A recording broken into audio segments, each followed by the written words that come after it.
하나님 말씀 시편 3편 1절에서 8절까지 말씀 교독하겠습니다. 시편 3편 1절에서 8절까지 말씀입니다. 여호와여, 나의 대적이 어찌 그리 많은지요. 일어나 나를 치는 자가 많으니이다.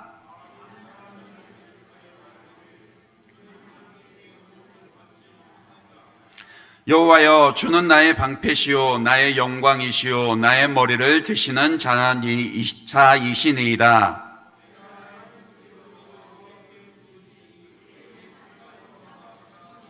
내가 누워 자고 깨었으니 여호와께서 나를 붙드심이로다.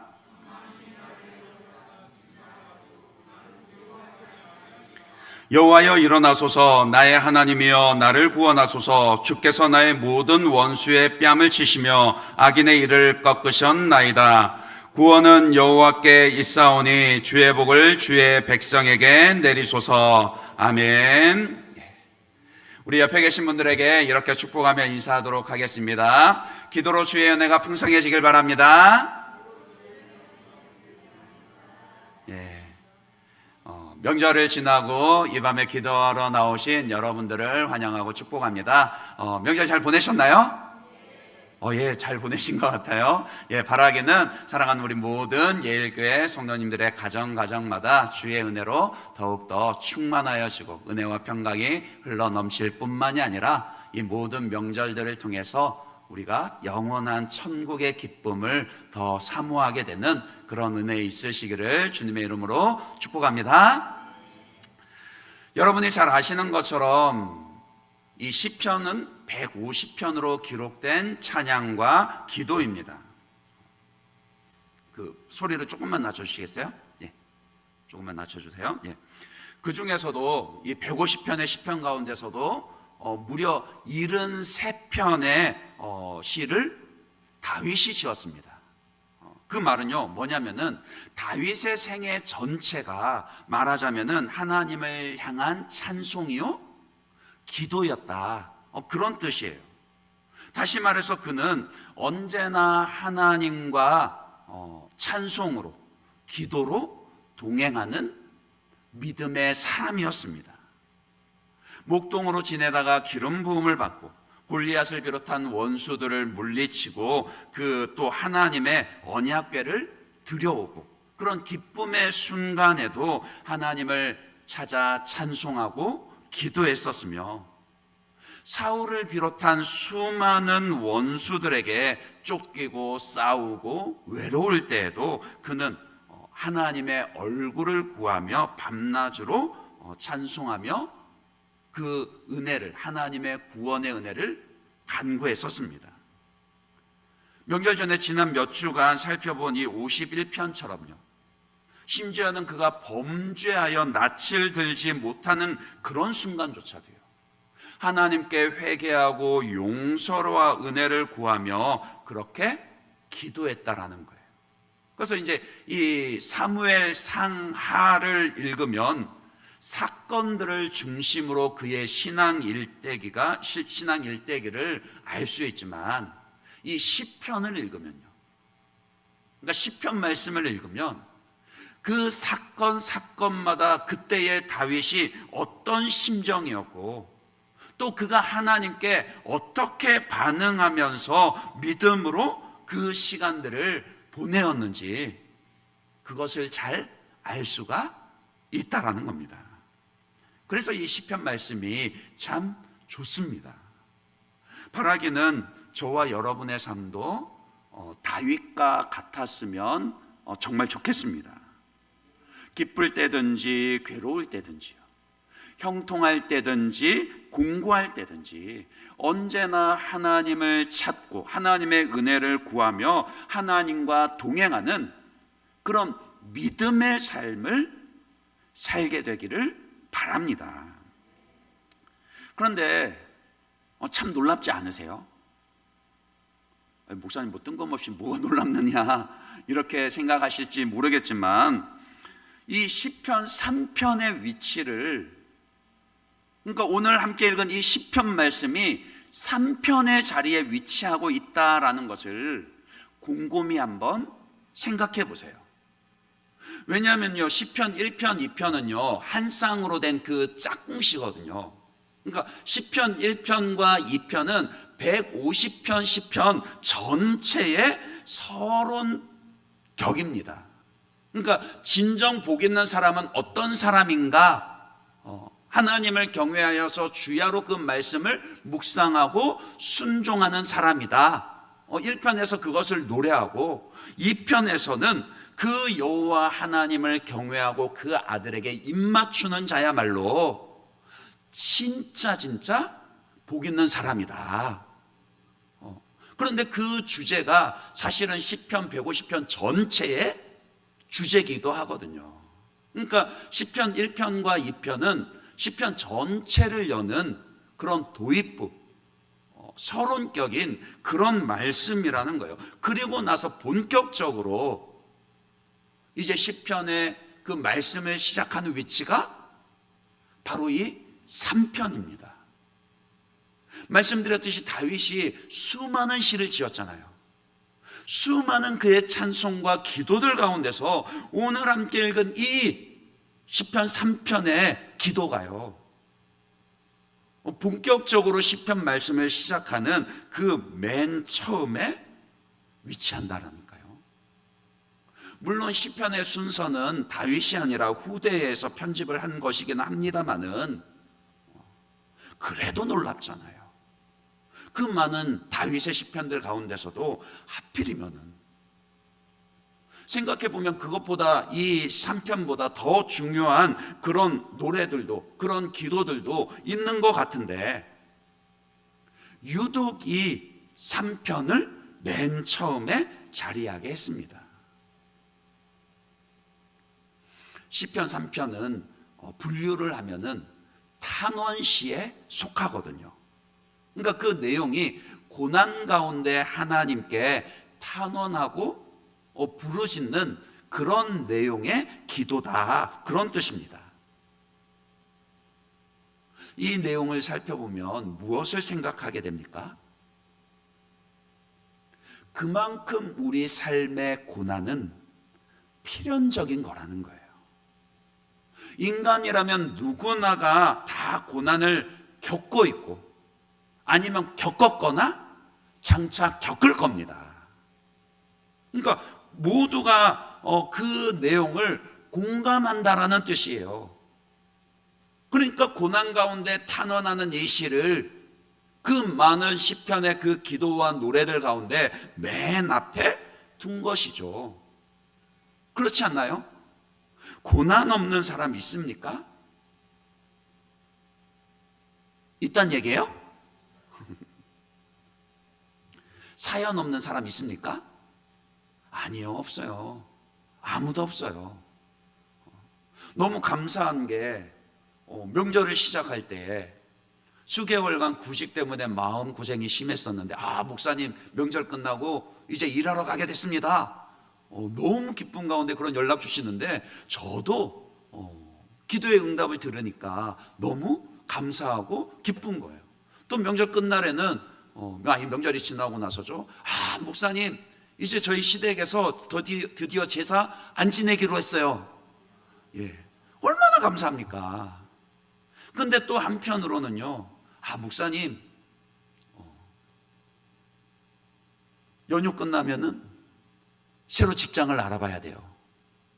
그런 청년부 지체도 있고, 또 한 친구는 목사님 그 직장이 이제 그 경영권이 넘어갈 것 같은데 고용 승계가 될지는 좀 봐야 할 것 같아요.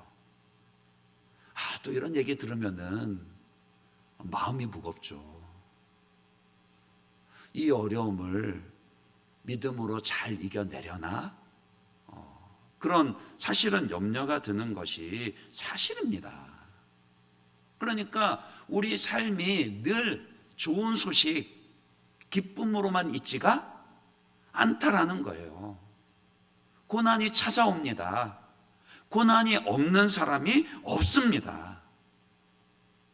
그렇기 때문에 중요한 것은 중요한 것은 뭐냐? 그 고난 가운데 어떻게 반응을 할 것인가?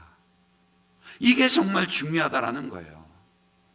말씀드렸듯이 고난을 피해가는 사람은 없습니다. 아무도 없습니다. 그거는 예수 믿는 사람이라 할지라도 마찬가지입니다. 우리들 중에도 고난 없는 사람은 아무도 없어요. 아니, 예수 믿기 때문에 피해갈 수 없는 그런 고난도 있는 거고요. 피해서는 안 되는 그런 고난도 있습니다. 물론 일부러 고난을 찾아다닐 필요는 없겠지만은, 그러나 당해야 하는 고난도, 그런 애매한 고난도 있다라고요. 그러니까 다시 말씀을 드리지만은, 어떻게 하면 고난을 피할 수 있는가? 이게 아니라요. 고난을 마주하더라도 그 고난 중에 내가 어떻게 반응할 것인가? 이것을 고민하고 생각해야 한다라고요. 그것을 오늘 시편의 다윗이 보여줍니다. 먼저 오늘 시편 3편의 표제를 다시 한번 보세요. 그러니까 1절 시작하기 전에 제목이 붙어 있는데, 뭐라고 제목이 붙어 있습니까? 다윗이 그의 아들 압살롬을 피할 때에 지은 시라고 되어 있습니다. 다윗은요, 그 일생 가운데 수없이 많은 고난을 당했던 사람입니다. 그가 대략 그 15살쯤에 사무엘 선지자로부터 기름 부음을 받았고요. 그리고 한 17살 혹은 18살쯤에 그 블레셋의 골리앗을 물리치고 사람들로부터 사울은 천천히요, 다윗은 만만히로다, 이런 칭송을 받았었습니다. 그런데 사람들의 인기와 칭송도 잠깐이었지, 사실은 그 이후로는 오히려 그것 때문에 늘 사울 왕으로부터 목숨의 위협을 당하면서 쫓기는 그런 도망자의 삶을 살았어야만 했었고요. 그 과정에서 배신, 모함 수없이 당했었습니다. 말도 못한 위기도 수없이 겪었어요. 그러다가 나이 30이 되어서야 비로소 유다 지파의 왕이 되었고요. 37이 되어서야 그제서야 그 온 이스라엘의 왕이 됩니다. 그러니까 15살쯤 그가 기름 부음을 받았는데 왕이 된 건 몇 살이었다고요? 30살, 37살이었더라고요. 그러니까 그 나머지 시간은 늘 연단이었고 고난이었고 고생이었습니다. 그런데 왜 같은 고난이라도 그런 거 있잖아요.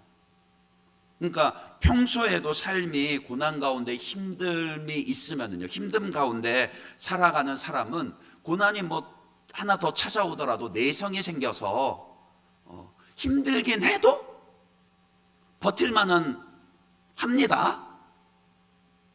아닌가요? 아니, 비교해서요. 무엇과 비교를 하냐면은요, 그 힘든 고난이 끝나고, 야, 이제 드디어 내 인생도 꽃길이 활짝 펼쳐지는구나, 그렇게 마음이 들떠 있을 때 다시 찾아오는 고난은 견디기가 훨씬 더 힘든 법이라고요. 그렇지 않나요? 다윗으로 예를 들더라도요, 그 사무엘하 24장을 보시면은요, 이 교만해진 다윗이 요압 장군의 만류에도 불구하고 그 온 나라에 인구 조사를 실시합니다. 그런데 그것 때문에 하나님이 진노하셨어요. 그래서 다윗을 벌하시려고 하는데 그에게 객관식도 아니고 선택사항을 줍니다. 3가지 중에 하나, 네가 골라라. 꼭 마치 그 부모님들이 자녀들 회초리 때릴 때 몇 대 맞을래? 그거랑 똑같이요. 하나님께서 어떤 선택지를 주셨죠? 7년의 기근이라는 형벌을 받을 건지, 아니면 석 달을 네가 원수들에게 쫓겨다닐 건지, 그것도 아니면 사흘 동안 전염병을 당할 것인지 이 셋 중에 하나 고르라 그랬거든요. 여러분 어느 거 고르시겠습니까? 다윗도요 굉장히 똑똑한 사람인지라 그 계산을 열심히 했습니다.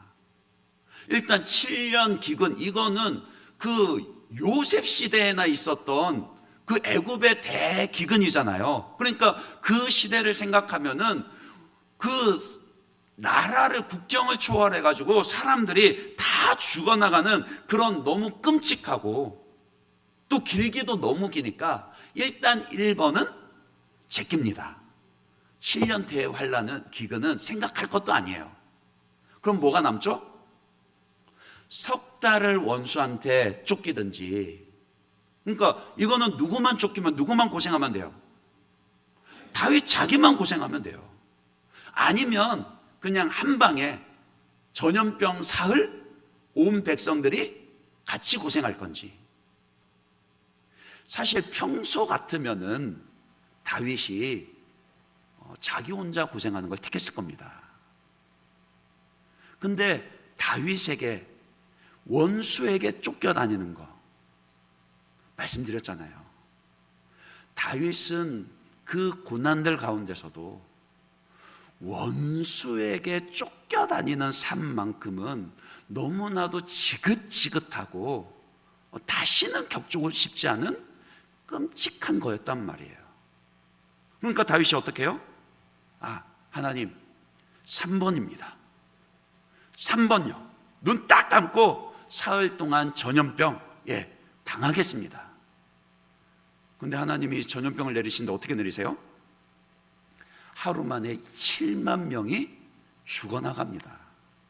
깜짝 놀란 다윗이 그제서야 제정신을 차리죠. 하나님, 차라리 저와 제 집을 치십시오. 그렇게 회개하고 돌이키고 하나님이 사흘로 예정된 전염병을 하루만으로 그치십니다. 그러니까 그만큼 다윗에게 쫓기는 삶, 원수를 만나는 삶, 이런 고난은 너무나도 싫은 것이고요, 견디기 힘든 것이고, 죽기보다도 더 싫고 힘든 것이라, 그런 뜻이라고요.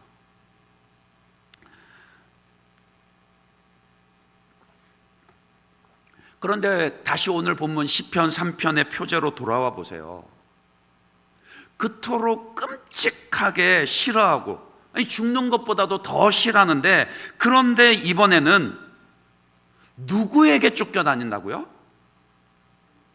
안 그래도 싫고 피하고 싶고 죽을 것 같은 그 쫓겨다니는 삶인데, 이번에는 심지어 원수도 아니고 사랑하는 아들에게 쫓겨다니는 고난을 다시 당하게 됐단 말입니다.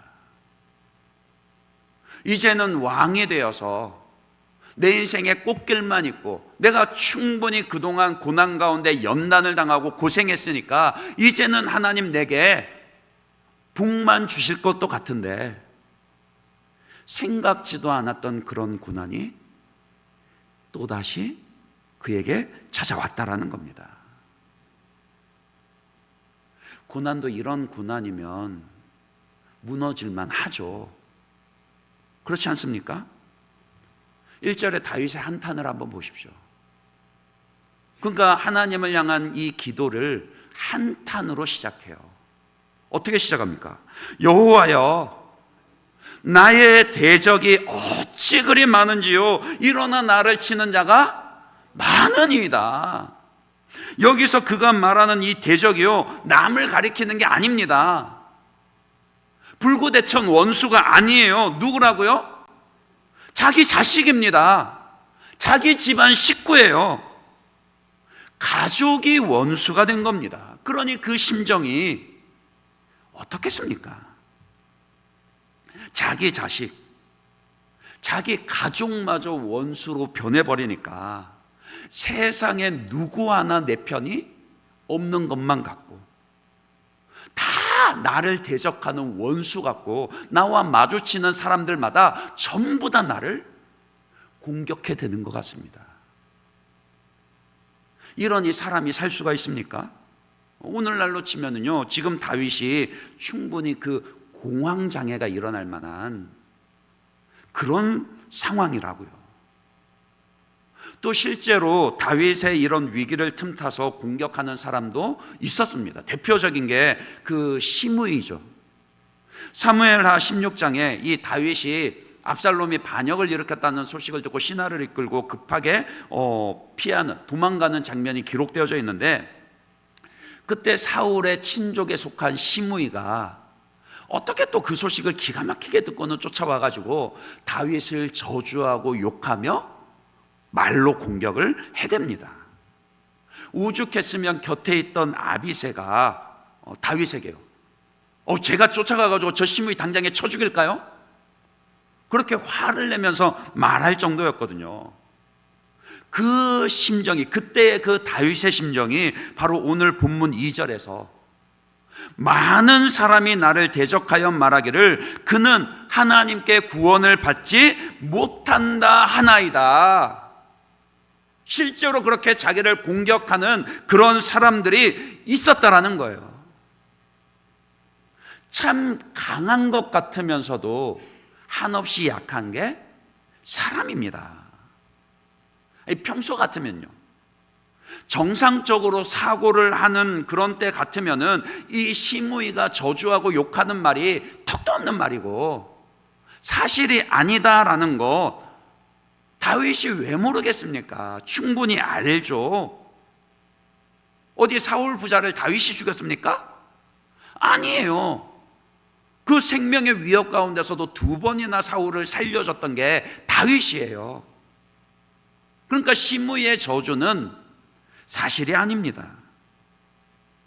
하지만 고난 가운데 있고요, 고난 중에서 마음이 힘들면, 마음이 무너지면요, 분명히 틀린 말인데도 불구하고 그런 말 자꾸 들으면 그 말이 사실인 것처럼 그렇게 들린단 말이에요.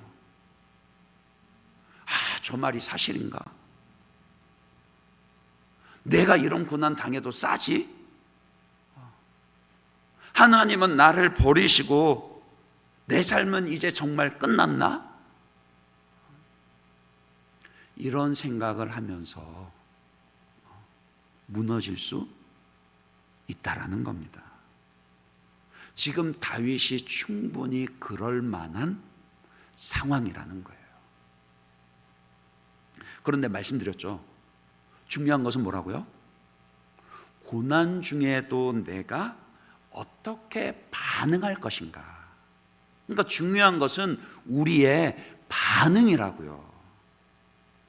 고난은 우리의 선택이 아니지만은 반응은 내가 선택할 수 있는 겁니다. 그때 우리 믿음이 힘을 발휘해야 하는 거예요. 그러니까 믿음은 사실은 평상시에는 그 힘이 잘 드러나지 않아요. 언제 믿음의 힘이 드러나느냐? 고난 중에 내가 어떤 반응을 선택할 것인가. 그때 여러분의 믿음이 힘을 발휘해야 한다라고요. 다윗은 어떻게 반응을 하죠? 6절 말씀 같이 한번 읽어볼까요? 6절 말씀을 같이 읽습니다. 같이 여러분 읽어봐 주세요. 같이 시작.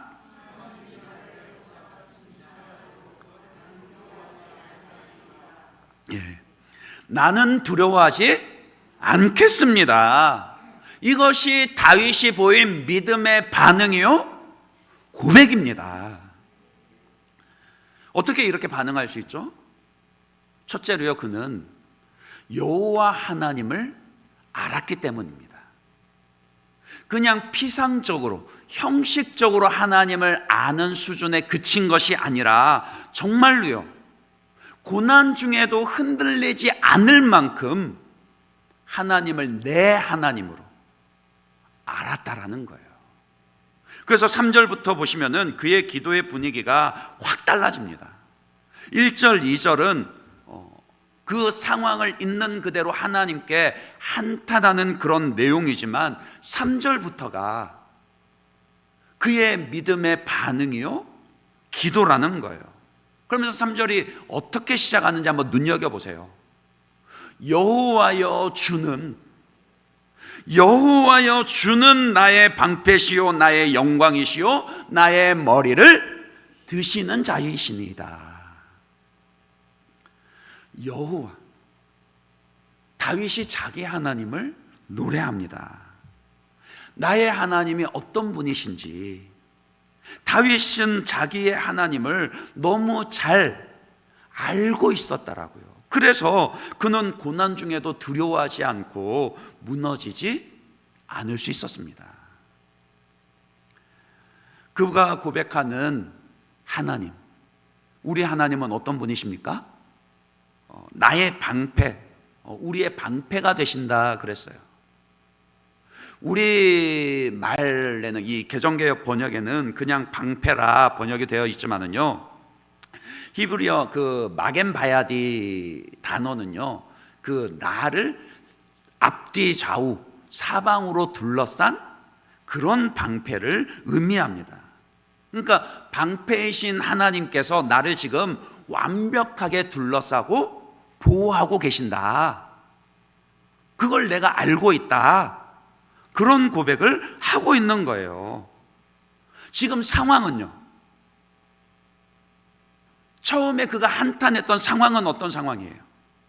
천만인이 나를 애워싸 진치고 만나는 사람마다 다 나를 공격해내는 대적이고 원수인 것처럼 보이는 그런 상황이지만은, 그러나 다윗은요, 그런 상황을 바라보는 것이 아니라 뭐라고요?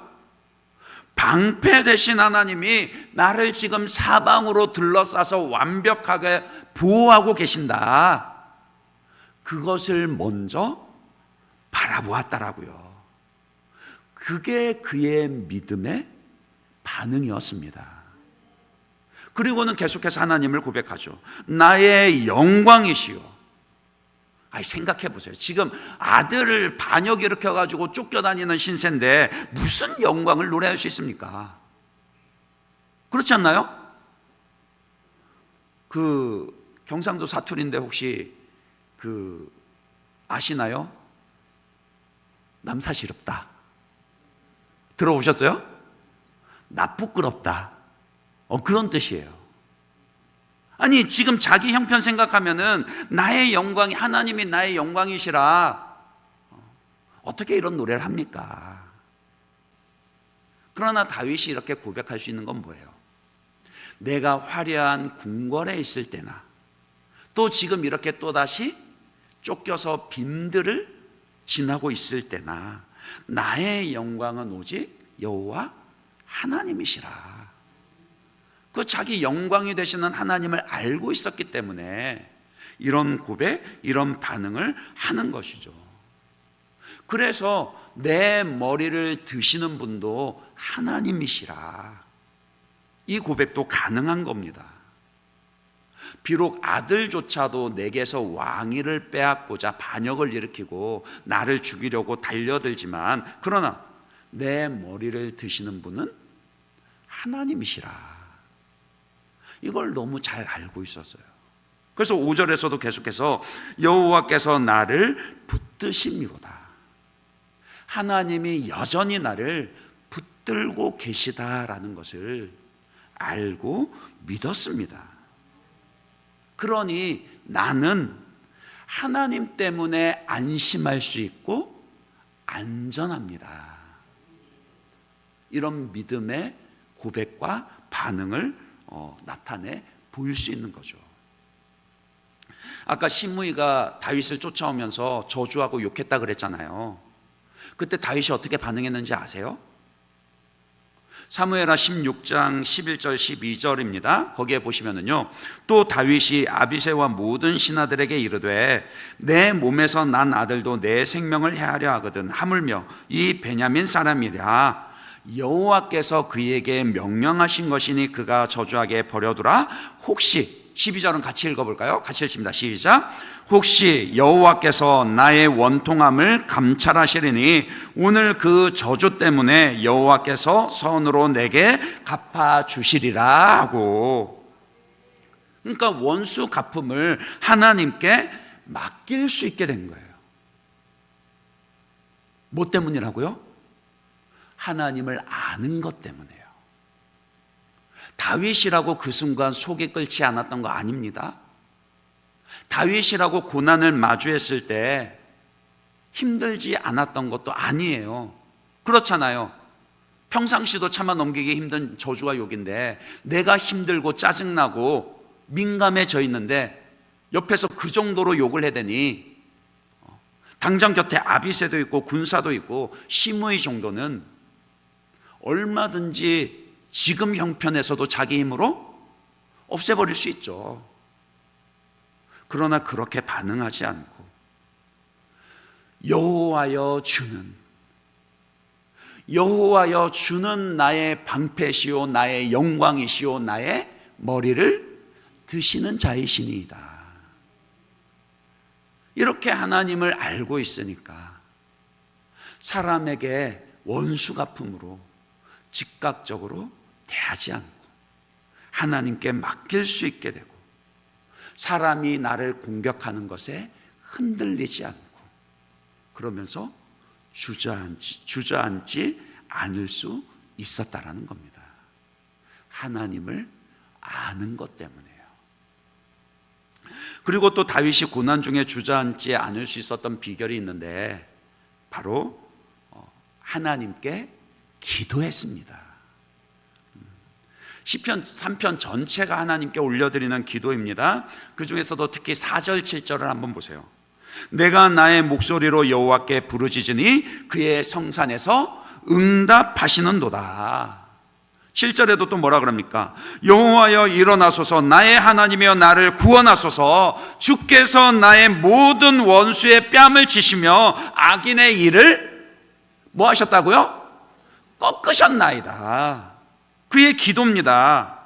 원수의 뺨을 치시며 악인의 일을 꺾으셨나이다. 사실은 아직 이루어지지 않은 사실이지만 하나님을 알고 있고 하나님께서 응답하시고 하나님께서 나를 건지실 것을 확신하기에 이 기도가 응답될 것을 확신하기에 완료형으로 그렇게 고백하는 것이죠.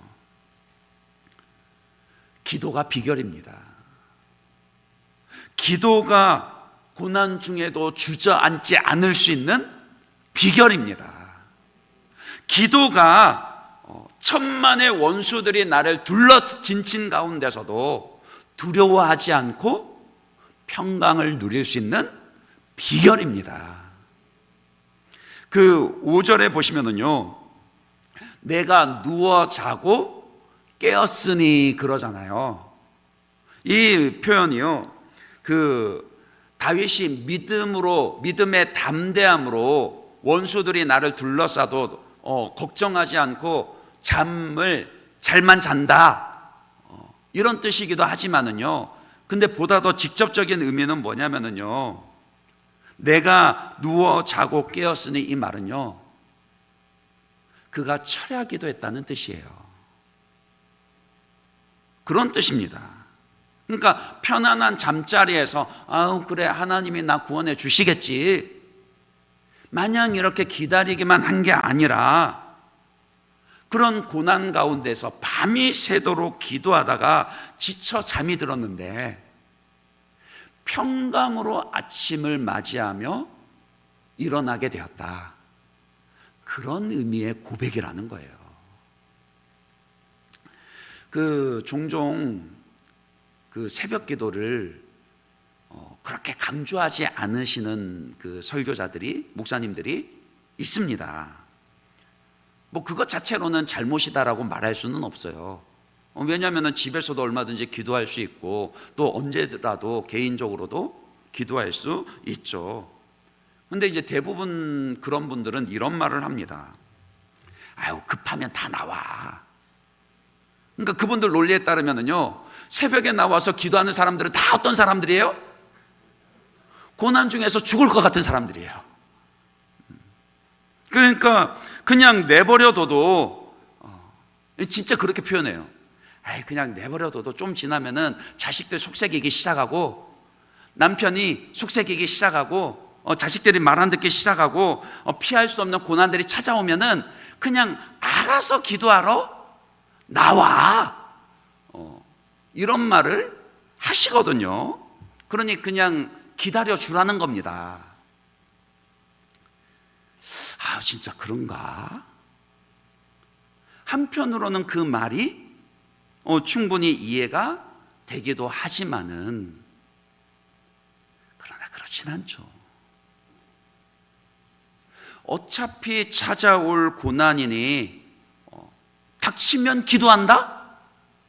아니, 그게 아니라 미리 기도하면 되죠. 아니에요? 사람이요, 고난이 닥치면 다 기도할 것 같지만 또 어리석은 게 사람이라고 안 그렇습니다. 기도가 평소에 습관이 되지 않고요, 기도가 훈련이 되어 있지 않으면은요, 기도해야 할 그 순간이 닥쳐도 기도하지 않습니다. 아니, 기도할 줄을 몰라요. 그래서 이것도 해보고 저것도 해보고 이 사람도 찾아보고 저 사람도 의지해 보다가 할 거 다 해보고 진이 다 빠지고 나서야 그제서야 기도할 생각을 하게 됩니다. 아니, 뭐 이것도 은혜라면 은혜긴 해요. 근데 말하자면 그 은혜의 마지노선이죠. 이것조차 안 하면 안 되니까요. 우리가 다윗의 기도를 묵상하고 교훈을 얻는 이유가 무엇입니까? 고난이 닥치기 전에 먼저 기도가 습관이 되게 하기 위함이라고요. 왜 이 시편이, 그 많은 시편들 가운데서도 하필이면 이 시편이 3편의 자리에 맨 앞에 위치하고 있겠습니까? 내 삶을 둘러싼 나의 문제들과 원수들을 바라보기 전에 방패 되시는 하나님께서 나를 둘러싸고 계시다라는 것을 먼저 바라보는 것이 습관이 되어야 하고, 그러려면은 기도가 훈련이 되어야 하는 겁니다. 만나는 사람들마다 다 나를 힘들게 하고 다 나를 공격하는 것 같고, 아니, 나만 힘든 것 같은 그런 고난을 만나도 주저앉지 않으려면요, 고난을 만나기 전에 먼저 기도가 습관이 되어 있어야 합니다. 그런 의미에서 이 금요 기도에 나오신 여러분들은 너무 잘하신 거예요. 우리 옆에 계신 분들에게 그렇게 칭찬 한번 해드릴까요? 예, 참 잘하셨습니다. 예.